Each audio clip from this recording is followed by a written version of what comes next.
anterior vez no pude venir a clases, paciente, tenía una cesárea, así que se me complicó un poquito. Vamos a hablar sobre la reanimación neonatal, ¿no? Es un tema importante, no debemos olvidarnos. Casi 5 millones de muertes neonatales ocurren a nivel mundial, o sea, es un número bastante significativo, y la incidencia también es fuerte en nuestro medio, ¿no? Por limitaciones que tenemos. Sí.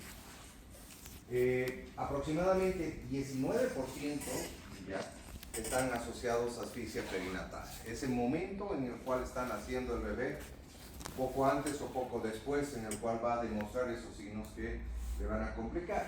La siguiente. Pues sí, aproximadamente 10% de los recién nacidos requieren algún tipo de asistencia, algo especial que vamos a hacer para tratar de reanimarlos, ¿no? Y aproximadamente el 1% van a ser transportados a un servicio de neonatología o de cuidados intensivos neonatales. Entonces, ¿qué es lo importante? Esta es una carrera en contra de lo que podría ser la encefalopatía hipóxica isquémica. Sabemos perfectamente que una persona se hace un paro cardíaco, ¿cuánto tiempo puede ese cerebro aguantar sin que tenga un daño cerebral? 3 a 5 minutos, ¿no? Más o menos. En un niño probablemente un poquito más, ¿no? Pero esos minutos valiosos en los que puede transcurrir, en el cual el bebé puede perder la irrigación, no se olviden que estamos pasando por un canal y podría estar estrangulándose con el cordón está aprieto, entonces no hay circulación materno-fetal, o podría ser que está comprimiendo el cordón mismo, bueno, muchas otras causas, un desprendimiento, etc. Entonces, siempre que piensen que van a atender a un recién nacido, piensen que están en carrera para evitar la encefalopatía hipóxica isquémica, ¿no? Entonces, creo que hay una secuencia de pasos que vamos a seguir para tratar de ayudar. El bebé ha nacido, ahora ¿qué es lo que hago? Siguiente. Primero voy a recordar un poquito la circulación, la fisiología fetal versus la fisiología del recién nacido, que ya llevaba en segundo año. Recordarles que la mayor parte de la sangre viene a través de 2 arterias, mejor dicho, a través de una vena, y retorna a través de 2 arterias, tiene un sentido inverso. Esta vena nos lleva la sangre directamente al corazón, y a través del famoso ductus, ¿no? Esa sangre oxigenada que viene de la madre se reparte al resto del organismo. Cuando el bebé nace, la siguiente, entonces hay un cambio fisiológico natural. Como estamos cortando el flujo sanguíneo del cordón umbilical, entonces la sangre ya no retorna oxigenada hacia el lado derecho. Los pulmones se expanden y como consecuencia de ello comienza a haber intercambio de gases. Y ese intercambio de gases va a hacer de que el oxígeno pase de la fase aérea hacia la sangre pulmonar y por ende hacia la circulación sistémica. Ese ductus, que era importante, se va a ir cerrando progresivamente ya a través de los siguientes días. Entonces hay un cambio brusco, abrupto, tanto en la circulación como en la respiración. Así es. Entonces, cuando vemos al bebé, ¿qué es lo que tenemos que valorar? Rápidamente tenemos que ver si está hipotónico. No debería estar hipotónico. Un bebé cuando nace tiene que estar en genuflexión. Sus manitos encogidas y sus piecitos encogidos. Eso quiere decir que tiene un buen tono. Si lo ven al bebé flácido, quiere decir que ya ha estado sufriendo probablemente dentro del útero. O tiene problemas en cuanto a la respiración. Las primeras respiraciones deben ser efectivas, ¿no? Metemos hasta, si se acuerdan por fisiología, las primeras respiraciones tienen hasta menos 50 centímetros de agua. O sea, realmente es mucho trabajo. Si el paciente tiene bradicardia, si está hipotenso, si tiene taquipnea o tiene cianosis, son signos rápidos que podemos detectar que nos van a decir que este bebé está mal, ¿no? Hay 2 tipos de cianosis. La acrocianosis, que es normal, ¿no? En los manitos y los pies, y eso puede ser por hipotermia, ¿no? Porque estamos saliendo de 36.6 grados del cuerpo humano de la madre, estamos saliendo a un ambiente de un quirófano que puede ser de 22 grados. Ese choque abrupto de temperaturas, por un lado los estimula, pero puede mostrar esa cianosis en manitos y en pies. Pero es muy diferente a la cianosis central, donde los labios están azules, donde el resto del cuerpo y las mucosas se ven azules. Esto ya es patológico. Esto puede ser normal al principio. La siguiente. Hablemos lo que es la apnea primaria y la apnea secundaria. La apnea primaria, ¿no?, es aquella que se manifiesta de entrada, ¿sí? El paciente nace y no respira. Eso también es considerado normal. ¿Por qué? Porque hasta que tenga el estímulo suficiente para hacer la primera respiración puede que pase unos breves segundos. Esa apnea primaria generalmente no afecta la frecuencia cardíaca, se mantiene, ni tampoco la presión arterial. En cambio, la apnea secundaria es aquella que se manifiesta después. Que el paciente ha respirado un poco, ha hecho unas breves respiraciones, ha metido aire, ha inflado, pero después deja de respirar. A eso le llamamos apnea secundaria. La apnea secundaria ya es patológica. Me está diciendo que algo está pasando y esto ya comienza a afectar la frecuencia cardíaca del bebé y comienza a afectar la presión arterial y la perfusión. Entonces, un bebé que ha respirado bien y deja de respirar, ojo, ya nos está diciendo que hay algo. La siguiente. Este es el algoritmo que lo vamos a ir desarrollando en toda la clase, ¿no? Entonces, el bebé nace, entonces vemos si llora, no llora, si tiene buen tono, ¿sí? Estas son las medidas generales que hacemos en todos los bebés, que los vamos a desarrollar un poco. Lo calentamos, lo secamos, lo estimulamos, ¿no?, para que comience a respirar. Si el paciente no reacciona, en cualquier momento tal vez tengamos que intubarlo, especialmente si hay mecolio. Vamos a hablar un poco más de eso. Si la frecuencia cardíaca es menor a 100, ¿cuánto es la frecuencia cardíaca normal en un recién nacido? 140 a 160. Entonces 100 ya es una bradicardia. Y si es menor a 100, ya es una bradicardia importante. Entonces, si hay bradicardia, entonces tenemos que comenzar a hacer ventilación con presión positiva, con bolsa. Si no hay bradicardia, tal vez podemos estimularle, ponerle oxígeno un poco más, ya una mascarita con 5 litros y ver cómo mejora o no mejora esa. Si se dan cuenta, el proceso es paulatino y tengo la obligación de auscultar, tomar una acción, volver a auscultar, tomar una acción. Entonces, todos los procesos de reanimación tengo que evaluar seriadamente. No es que lo evalúo uno y después me olvido. Si vemos que está dificultada, con respiración dificultosa, tal vez necesitemos despejar, aspirar, tal vez son secreciones, líquido amniótico que todavía permanece en los pulmones, que hay que aspirar. La siguiente. Si el proceso vemos de que empeora, no hay mejoría con la presión positiva que le estamos realizando, entonces ya tenemos que ver la manera de corregir la ventilación. Y más aún si la frecuencia es menor a 60 veces por minuto. En este caso sí tenemos que intubarlo al paciente, ¿sí? Vamos a necesitar ventilación asistida. Y lo vamos a intubar y lo vamos a ventilar por 30 segundos. Si el paciente recupera su frecuencia cardíaca solo con la ventilación, estamos muy bien. Pero si la frecuencia cardíaca no mejora o está inferior a 60, ya tenemos que pensar que ese corazón está deprimido y tenemos que utilizar masaje cardíaco, ¿no? Recién comenzamos a masajear. Si mejora, después de 30 segundos de ventilación y masajes, probablemente suspendemos los masajes y seguimos ventilando. Si no mejora, sigue deprimido con una frecuencia baja, comenzamos a pensar en los medicamentos. El medicamento que más utilizamos es la epinefrina o adrenalina. La siguiente. Bueno, esta es la pirámide de reanimación neonatal, ¿no? Casi todos los bebés que nacen tenemos que evaluar el riesgo, darle calor, aspirar y despejar las vías aéreas de secreciones, secar y estimular. La mayoría, todos. Menos frecuente va a ser administrar oxígeno, asistencia ventilatoria con bolsa o intubación endotraqueal. Y menos aún van a necesitar ya compresiones torácicas y la utilización de adrenalina. Entonces fíjense de que la mayoría de los niños que vamos a atender van a estar generalmente en estos primeros dos eslabones. La siguiente. Bueno, entonces vamos a ir paso a paso. ¿Cómo determinamos ya si un bebé va a necesitar reanimación o no?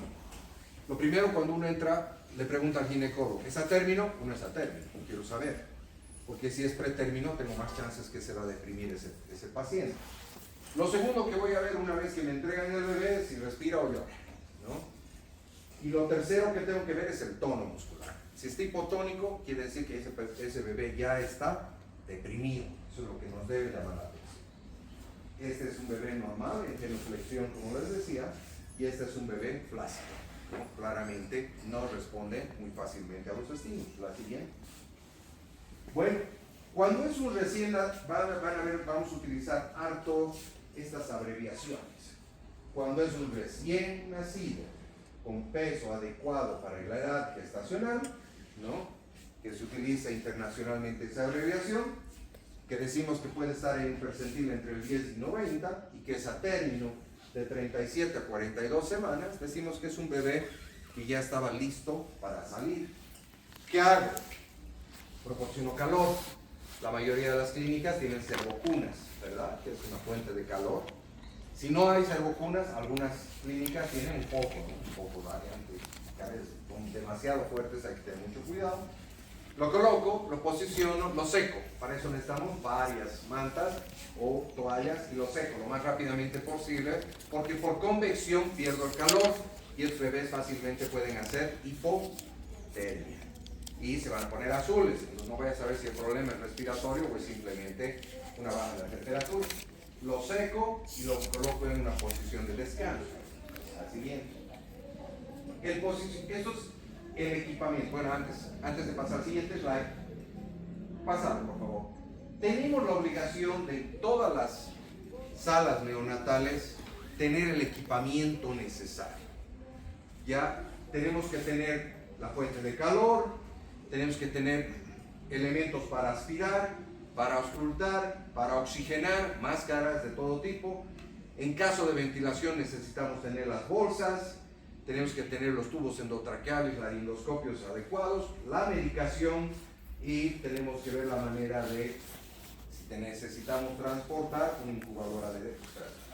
Pero fundamentalmente todo esto tenemos que tener en la sala ahí.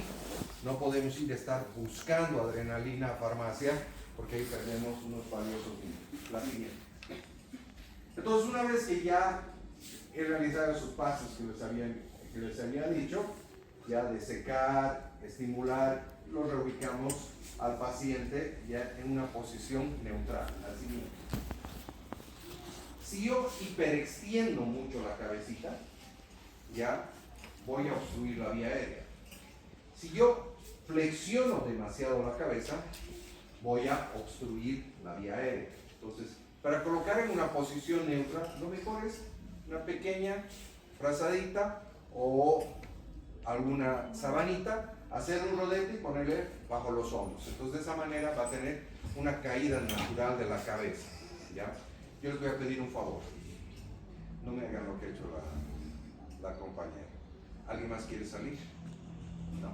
Es falta de respeto venir a una conferencia y salirse en mitad de la conferencia. Así les parezca aburrido o no les parezca aburrido. ¿Entienden? ¿Ya? Gracias. Si nadie más quiere ir, entonces esperen hasta que terminemos la charla. ¿Ya? La aspiración preferentemente debería hacerse primero la boca, porque a veces puedo tener meconio un poco o puedo tener secreciones más densas. Y después la naricita, ¿no? Utilizamos estas peritas y si no hay las peritas a veces utilizamos ya unas sondas de aspiración. La siguiente. Como les decía, sigue por favor. La posición en la cual voy a dejarlo al paciente es muy importante porque una posición incorrecta me bloquea la vía aérea y el paciente puede hacer apneas por obstrucción de la vía aérea. No nos olvidemos que todos los bebés tienen una lengua más grande proporcionalmente, tienen una laringe más alta e infundibular, por tanto tienen más tendencia a la obstrucción de la vía aérea. La siguiente. Entonces, los pasos iniciales, algunas precauciones, es funcionar con mucha gentileza. Si le pongo el aspirador muy fuerte, puedo causar hemorragias nasales o lastimarlo al paciente. Igual la estimulación tiene que ser muy sutil. Basta a veces con secarles las espaldas o unos pequeños tichos o flicking que le llaman en los piecitos, ¿no? Ponerlos de cabeza y Todavía algunos ginecólogos sacan la guagua, la ponen de cabeza y le dan una palmada. Eso está bien para los tiempos del siglo pasado. Eso puede aumentar mucho la presión intracraneana y puede causar hemorragias y subaracnoideas importantes en el niño. No, sino la estimulación es lateral, echado, la fricción o simplemente golpeando en los pies. La siguiente. Como vemos en la imagen, estas son las dos formas de estimulación aceptadas, digamos. Es un frotado enérgico, obviamente, y ver cómo reacciona. Le vamos a dar un tiempo a que reaccione, probablemente unos 30 segundos. La siguiente. Es importante que cuando haya reanimación, que hayan dos personas mínimamente, porque una de las personas va a estar realizando muchas de las maniobras y la otra persona puede estar auscultando la frecuencia cardíaca. Hemos visto que la frecuencia cardíaca es clave para seguir los siguientes pasos, ¿no? ¿Qué pasa si hay meconio? Ahora, el meconio puede ser particulado, quiere decir grumos gruesos, o puede ser solamente teñido en líquido amniótico con un poco de meconio. Hay diferencia.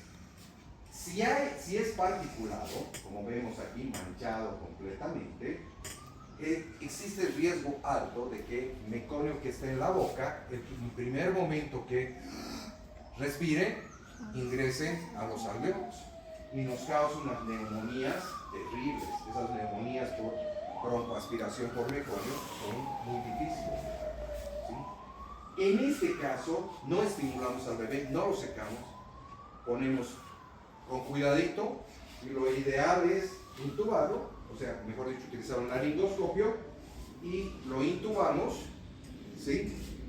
Y existe un conector especial que les voy a mostrar. Aspiramos y volvemos a sacar el tubo una o dos veces. De esa manera nos aseguramos de que ese meconio particulado no esté en la tráquea, y si está en la tráquea arriba, no entre hacia los alveolos. En este caso hay que succionar posteriormente la boca y posteriormente la nariz. Una vez que ha aspirado y ha succionado, recién estimulo para que llore el paciente para evitar esa broncoaspiración. Entonces los pasos son quitar secreciones boca-nariz, secar, estimular y reubicar posteriormente. La siguiente. Hablemos de la ventilación de presión positiva, ¿sí?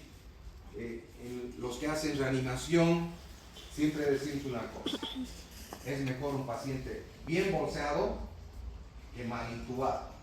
En estudios que hicieron en Estados Unidos en emergencias y los que hacen transporte, por ejemplo, en todas las edades, en adultos veían de que cuando llegaban a la emergencia las unidades de rescate, un 40% estaban mal intubados, y en los niños, peor si son más pequeñitos, incluso hasta un 80% estaban mal intubados. Entonces, si estás mal intubado, estás desoxigenando y obviamente daño cerebral. Eso se ha ido corrigiendo a través de dos cosas, les voy a mostrar una. Y la segunda es aprender a ventilar bien con bolsa y masa, ¿sí? ¿En quiénes voy a hacerlo? En bebés que están con apnea o están boqueando, no es una respiración efectiva. Si la frecuencia cardíaca está baja, menor a 100, por más de 30 segundos, si continúa con cianosis, si las respiraciones iniciales fueron efectivas, pero después de un rato, como les dije, comienza a respirar muy mal, o si la frecuencia ventilatoria no es óptima, ¿no? Un bebé debería respirar entre 40 y 60 veces. En esos casos debe bolsear. Así. Entonces las máscaras son importantes. El tamaño de la máscara es importante, un hito más. Entonces hay dos tipos de máscaras, unas que son circulares y otras que son en forma de pera. La siguiente. Estas mascaritas deben ser proporcionales al bebé. Una máscara que es muy grande va a tener fugas a nivel del cuello y podemos lesionar los ojitos, ¿verdad?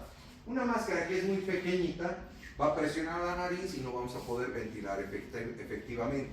Entonces la máscara perfecta es la que cubre a nivel ya de la nariz y no pasa o sobrepasa el mentón, cualquiera de los dos tipos que tengamos. Entonces, bueno, conocer el equipo de reanimación que tenemos.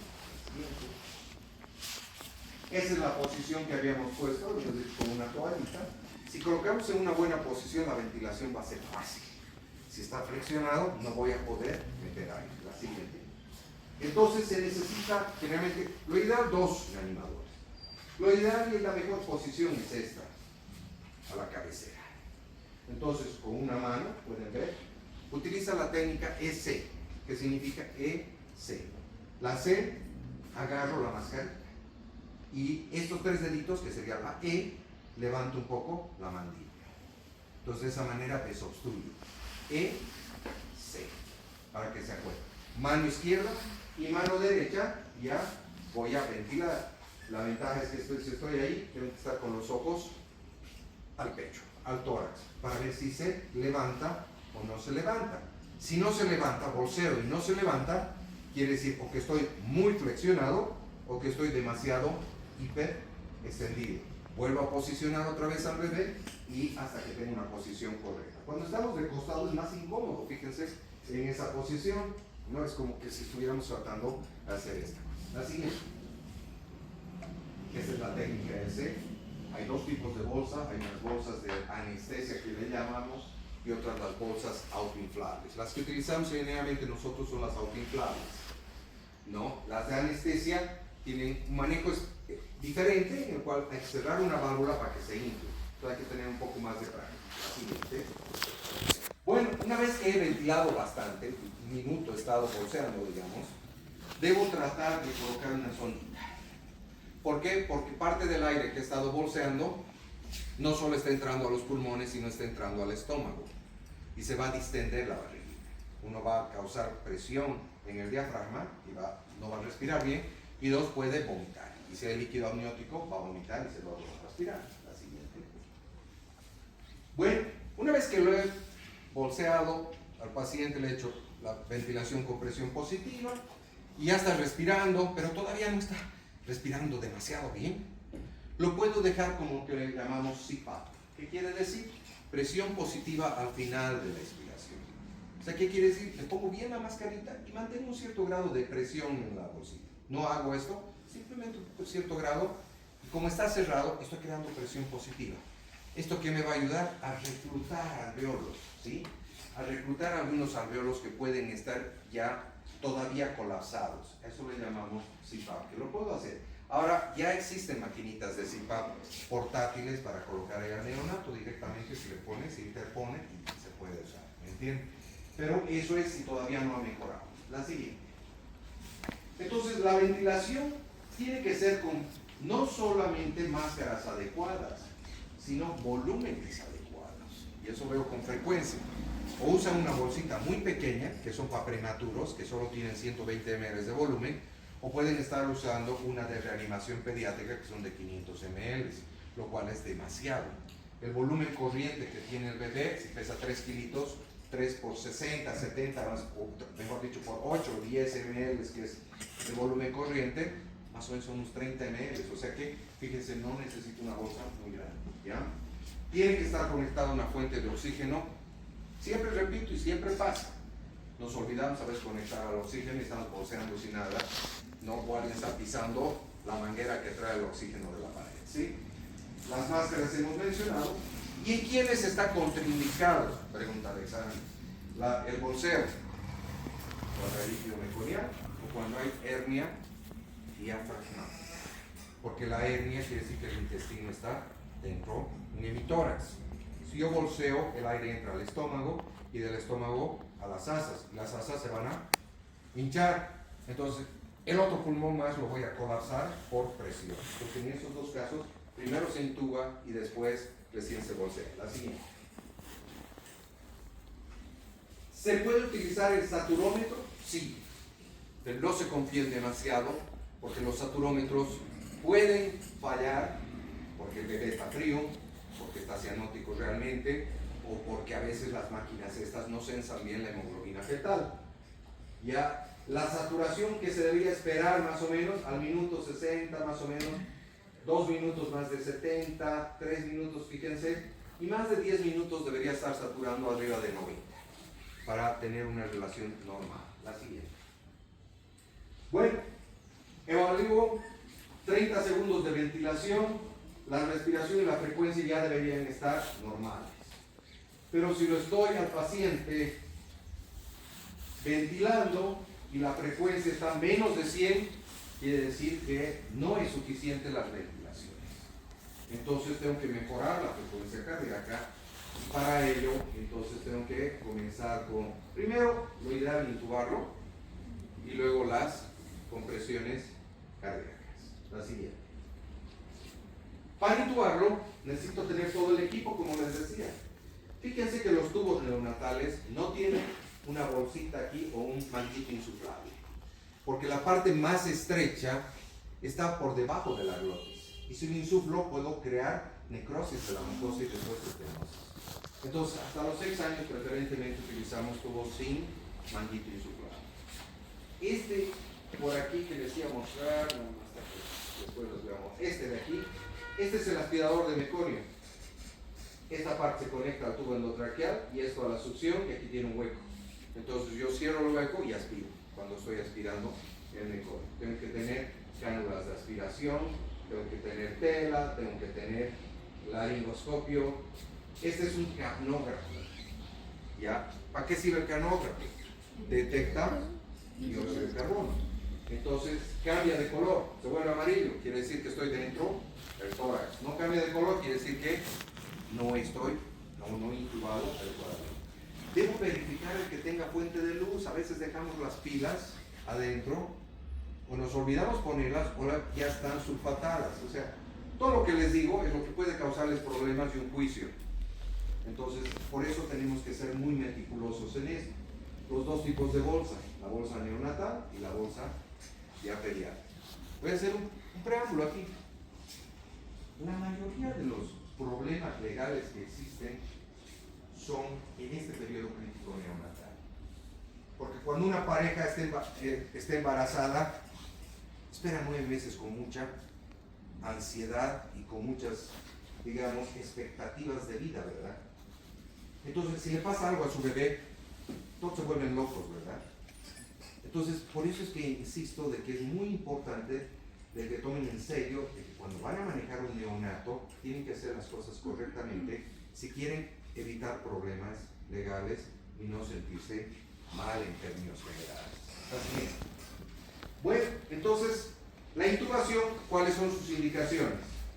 Hemos dicho aspiración meconial, cuando la ventilación no es efectiva, cuando requerimos hacer compresiones cardíacas, si existe hernia diafragmática, prematuros muy pequeñitos o necesitamos administrar algunos medicamentos por vía traqueal. La siguiente. Los tubos son de diferente tamaño, como habíamos visto, 2,5 un prematurito, hasta un 4, digamos un bebé maduro, recién nacido, grande, digamos. En promedio utilizamos entre 3, 5 y 3, por lo general. Lo que les decía, no debería tener un año. ¿Cómo calculo el tamaño? Hay varias maneras. Puedo utilizar el peso en menores de 1, 2.5, a término, que es arriba de 3.5.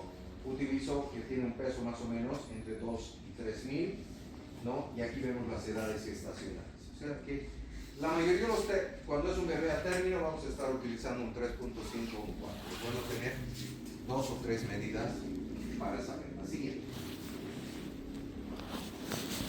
La hoja que utilizamos en neonato es diferente a los adultos. En los adultos es curva, se han debido dar cuenta, porque la laringe está en diferente posición. La técnica en los adultos es ingreso con la punta curva en la vallécula y levanto la vallécula, entonces se sube la epiglotis. En cambio, en el bebé no, porque es muy alta, más arriba está la epiglotis y la laringe, no voy a poder, entonces utilizamos recta. Les voy a mostrar en unos breves instantes. Entonces, la profundidad es diferente. En el adulto, como les decía, tratamos de entrar a la vallécula. Hagan de cuenta que esta es la epiglotis y esta es la hoja. Paso la epiglotis y la atrapo contra la faringe. Esa es la técnica. Por eso necesito recta. O sea, al momento en que estoy pasando y elevando, puedo ver la glotis. Vamos a ver algunas imágenes, ¿sí? Ahora, ¿qué tan profundo debo introducir el tubo endotraqueal una vez que he pasado las cuerdas vocales? Se puede utilizar esta fórmula. El peso del bebé más 6. Si pesa 3 kilos, más 6, 9. Entonces debería asegurarlo a 9 centímetros. Si pesa 4, más 6, 10. ¿No? Entonces, ¿y cómo sé que ya estoy bien, intubado bien?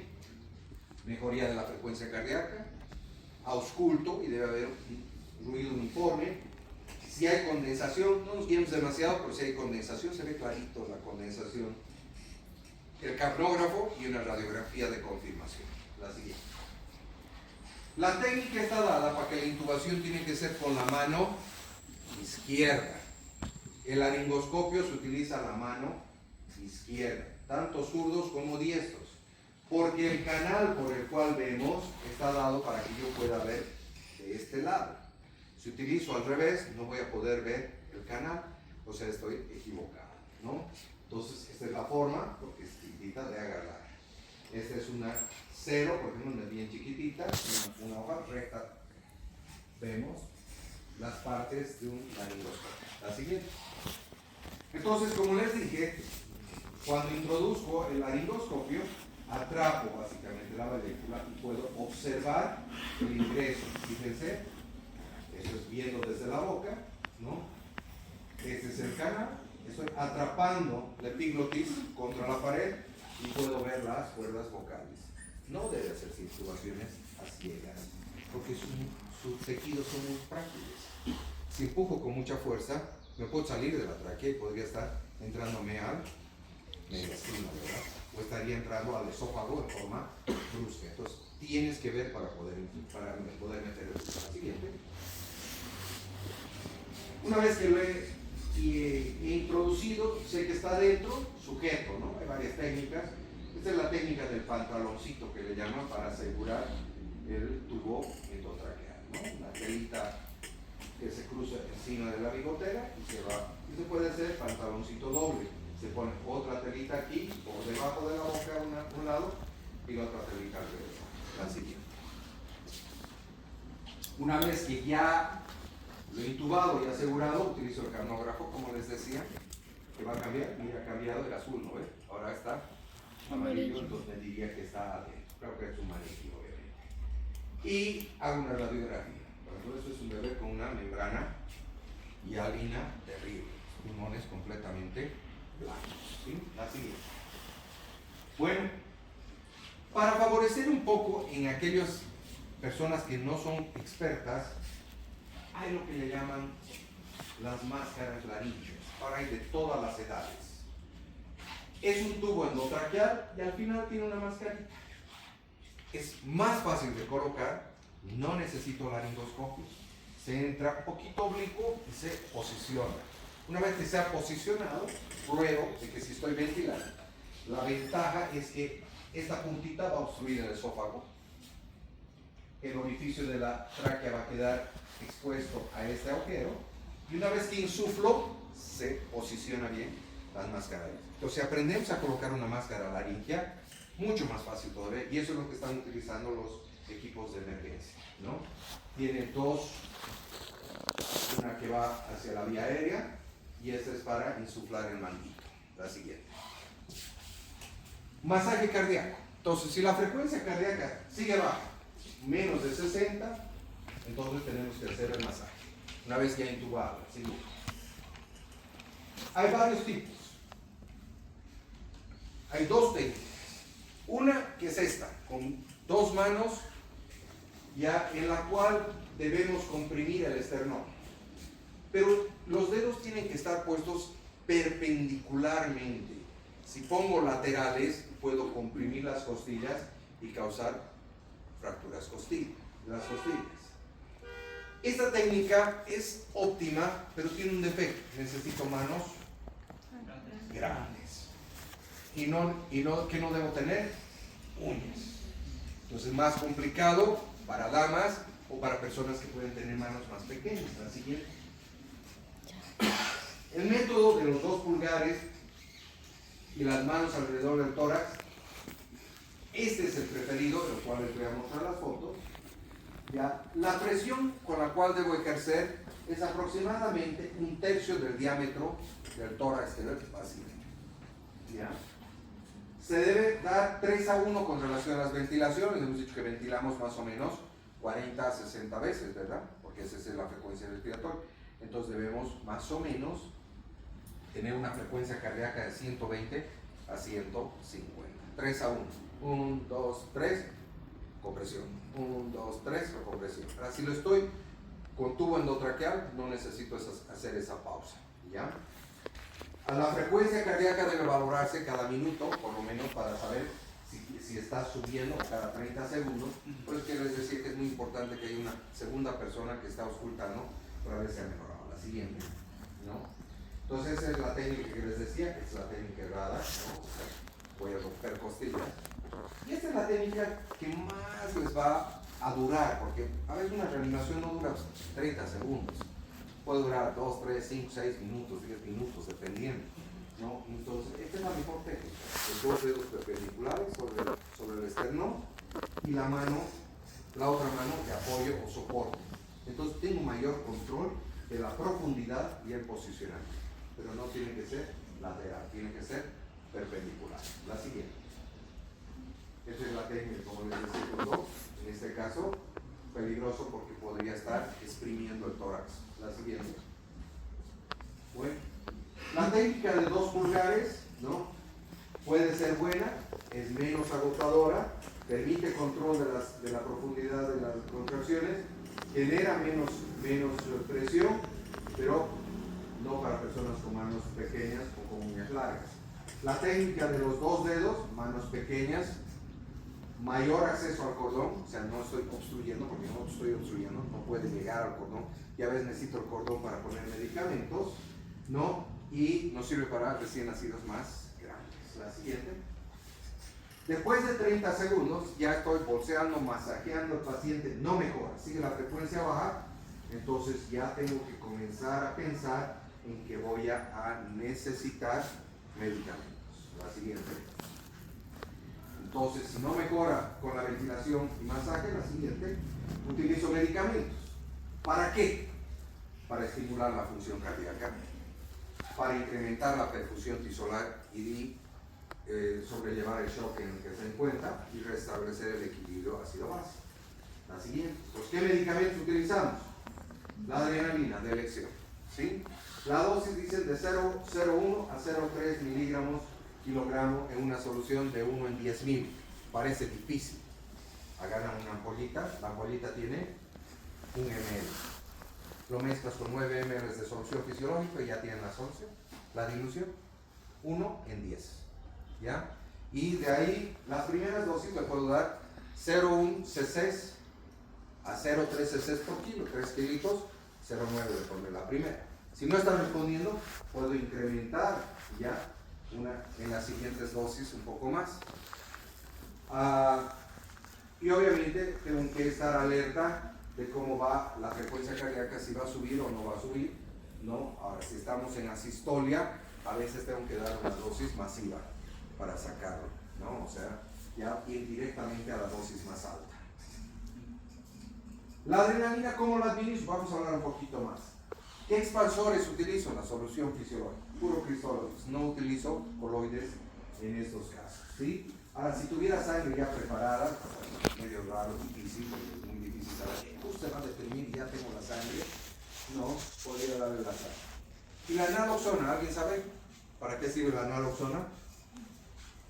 A ver, ya alguien me sorprende. Es un medicamento que sirve para revertir los opioides. Por mala suerte el anestesiólogo, la mamá estaba quejando, me mete fentanil o le mete morfina. Eso va a deprimir a través de la sangre la respiración del paciente. Y el paciente, por más de que sabes todo, no va a respirar porque está deprimido su centro respiratorio. La naloxona revierte inmediatamente eso. Se lo devuelves intramuscular y en segundos, unos 10-15 segundos, comienza a respirar el bebé, ¿sí? Por eso es muy importante preguntar al anestesiólogo si ha recibido o no narcóticos, pero es importante también si existe naloxona. La siguiente. Entonces, como les dije, la adrenalina, ya sabemos cuándo, la concentración, ¿sí? Las vías. Lo ideal sería por vía endovenoso, ¿no? Y lo mejor sería el cordón umbilical. Es facilito colocar un catéter venoso umbilical, porque la veja por la vía está semiabierta. Pero la técnica hay que saberlo, obviamente. Si no, puedo utilizar la vía endotraqueal. Pero cuando utilizo la vía endotraqueal, tengo que darle más, porque la absorción es un poco más lenta.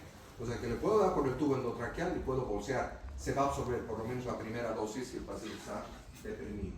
Entonces, la velocidad de administración tiene que ser lo más rápidamente posible para que reaccione ese corazón deprimido. La siguiente. Una vez que ya lo he reanimado, ya, esos son los pasos de la reanimación neonatal, ya el paciente ya está respirando, todo. Haya o no haya tenido problemas, nosotros hacemos un resumen de cómo ha estado el paciente a través del score de Apgar. El score de Apgar lo medimos al inicio, al minuto, a los 5 minutos y a los 10 minutos generalmente vamos a medir. ¿Qué mide el score de Apgar? Frecuencia cardíaca, color, irritabilidad, tono y respiración. Y a cada uno de estos le damos un puntaje, 0, 1, 2, de acuerdo a su color, por ejemplo, si está azul, está cianótico, 0.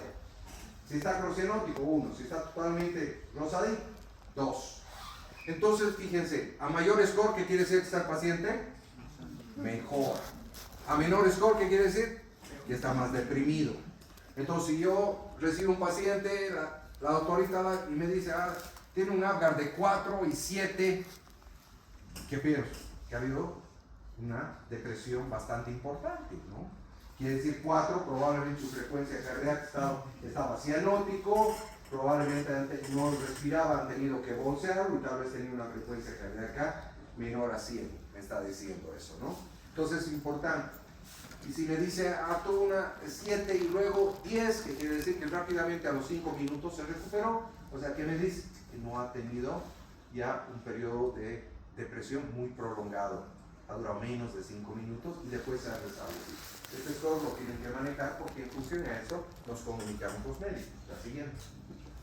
Lo mismo, voy a hacer la evaluación del test de Silverman-Anderson, que valora movimientos, tiraje intercostal, la presencia o no del tiraje, la presencia de retracción sifoidea, la presencia de aleteo nasal y quejido expiratorio a la auscultación. ¿Qué es el quejido?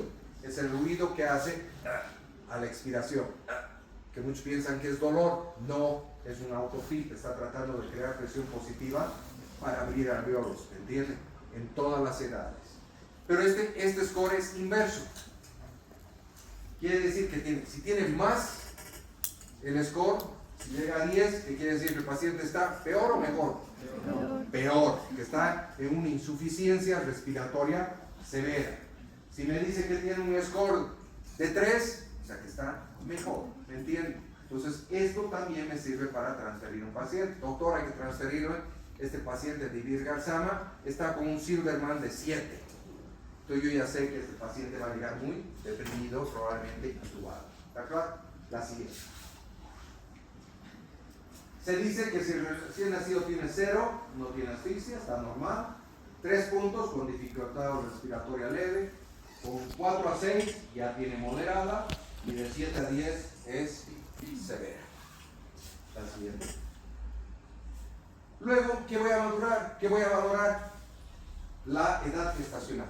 Una cosa es lo que me diga el ginecólogo, pero por ahí la madre nunca ha hecho controles, no sabemos cuál es la edad gestacional y nació de 2 kilos. Es importante, ¿no? Si es un desnutrido intrauterino o es un prematuro. Entonces se utiliza ya esta escala para ver la madurez. Hay varias escalas ya para ver la madurez. Lo primero que tengo que ver es el método de Capurro, probablemente el que más se utiliza, ¿no? Entonces nos dice si el paciente se va a encontrar en este rango, tanto sabiendo el peso como sabiendo la edad. O sea, si tiene 36, está con peso de 3, o sea, nos dice que el paciente ha madurado. Si el paciente tiene 40 semanas, pero pesa 2, voy a pensar en una desnutrición intrauterina, ¿no? El paciente por ahí, la madre por ahí ha tenido problemas durante el embarazo. Entonces es importante valorar ya el score de Capurro. La siguiente. Bueno, ¿qué hago en todos los bebés? De rutina. Después de que lo he sacado, lo voy a llevar a la enfermería. Siguiente. ¿Qué es lo que voy a hacer en todos los bebés? Ya vamos a acabar en un rato más. Pásamelo. Determino la talla, edad, exploración física. Le pongo un poco de oftalmoprofilaxis si ha sido parto. ¿no? Si es cesárea, no necesito porque no he estado en contacto con el canal vaginal. Vitamina K a todos, 1 a 2 miligramos. Toma de muestra sanguínea, en algunos casos se les hace el tamizaje. Ya trato de darle pecho lo más antes posible al paciente. Ya si ha habido problemas respiratorios, tal vez lo pongo en ayunas 1 horita o 2 horitas. Yo lo observo con un poco de oxígeno. No se debería dar fórmulas a no ser que realmente esté justificado, ¿no? La madre le hicieron histerectomía y está en sala de recuperación, no voy a esperar hasta que salga la mamá dolorida y le dé pecho, ¿no? Y tampoco voy a esperar que se deshidrate. Hay muchos que son demasiado papistas, ¿no?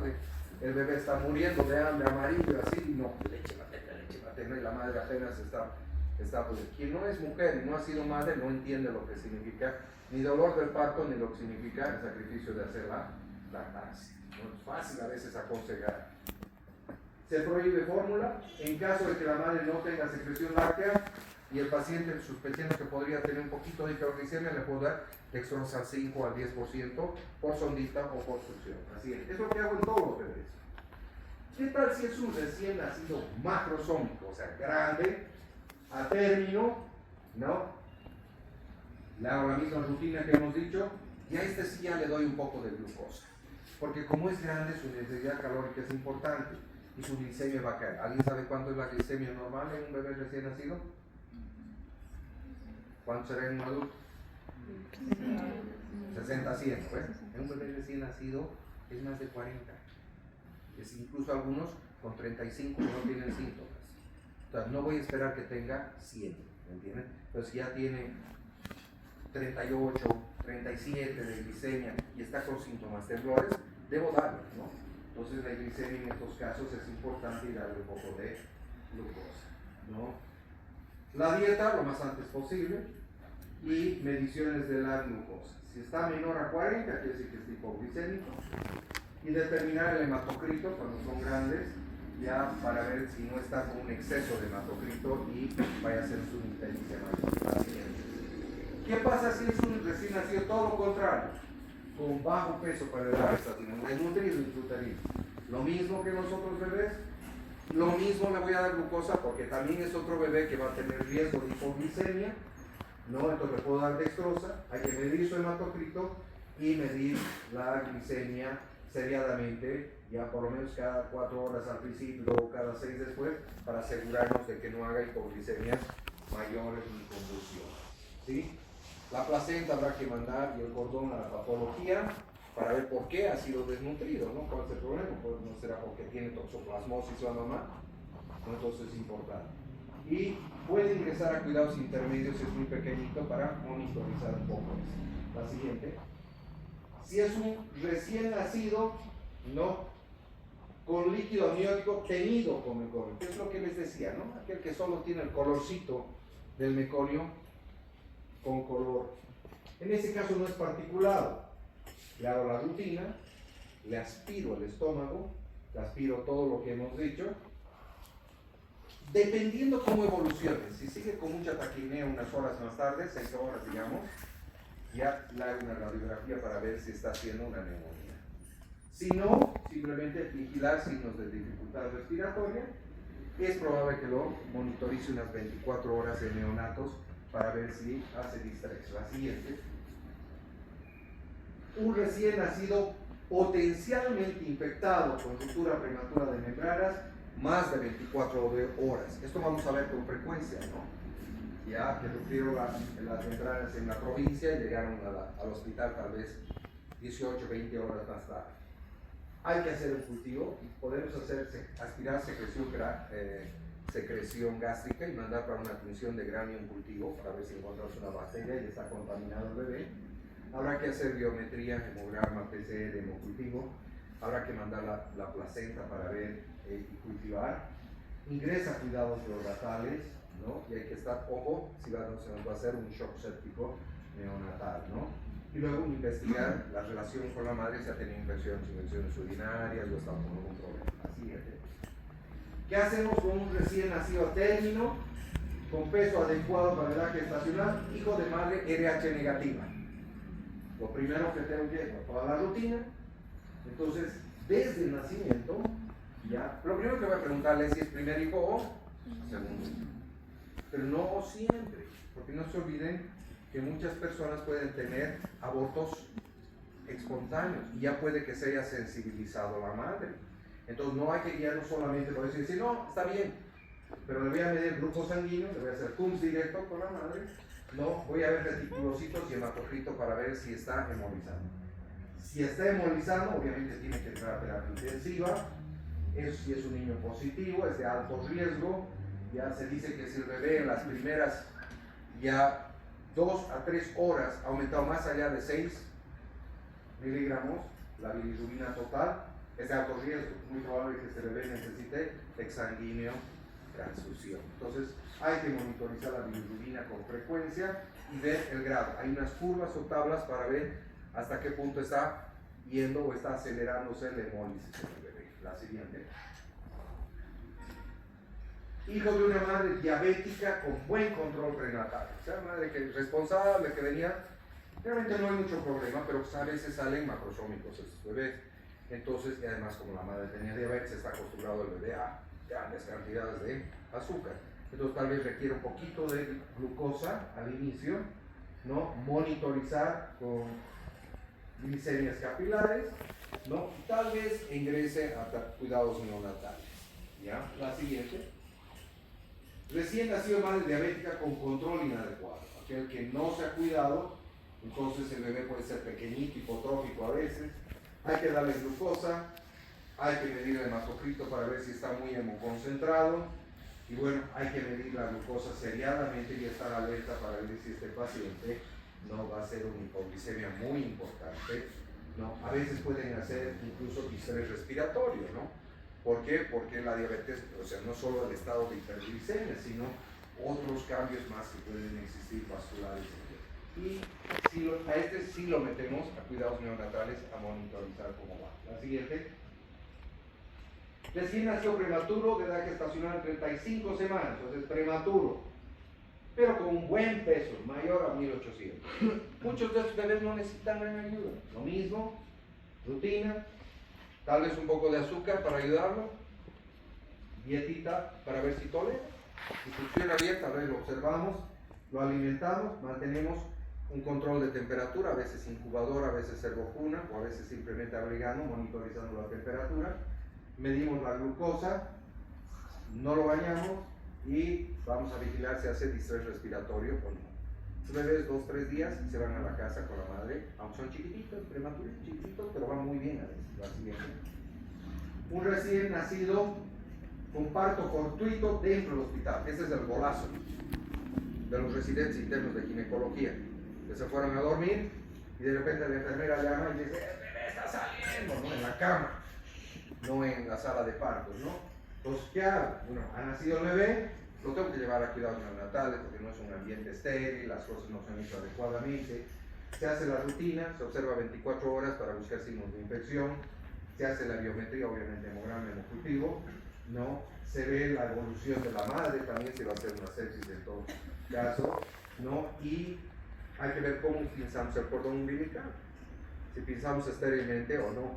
¿Por qué? Porque si hay dudas y que podría estar contaminado con tétanos, es mejor darle en todo caso tetanol para evitar el tétano neonatal. La siguiente. Bueno, existen algunas 4 consideraciones especiales por último que hay que mencionar. La primera, la siguiente, como ya les había dicho, es el síndrome de Pierre-Robin. Es un síndrome en el cual la mandíbula del bebé se desarrolla en forma inadecuada, es más corta. Como consecuencia de ello, esto tiende a obstruir la vía aérea, ¿verdad? Porque como es más corta la mandíbula, y ese paciente no puede respirar.